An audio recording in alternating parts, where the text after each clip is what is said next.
গ্রামীণ পরিবেশে উঠেছে দুই পাশের গাছগাছালি, মুঠোপন্থে দেখা যাচ্ছে সবুজ আর সবুজ।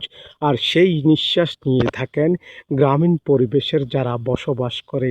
ইট পাথরের শহরে যারা আমরা বসবাস করছি তারা সকাল বিকাল এমন পরিবেশে ঘুরে যাওয়ার জন্য স্বাস্থ্যসেবা থেকে পরামর্শ দিয়ে থাকেন। ডাক্তাররা অধিকাংশ রোগীদেরকে বলেন শ্বাস নিঃশ্বাস গ্রামীণ পরিবেশে প্রান্তিক এলাকা ঘুরে যাওয়ার জন্য এমনটাই পরামর্শ দিয়ে থাকেন।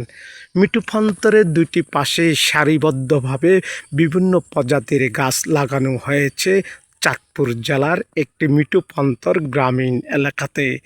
সেই সবুজ শ্যামল দেখার জন্য দূর দূরান্ত থেকে ইট পাথরের শহরের এলাকার বিভিন্ন মানুষ ঘুরে বেড়াতে আসে। চাঁদপুর জেলা, জাগরণ নিউজ, বিডি শাহ ফয়সাল কারীম।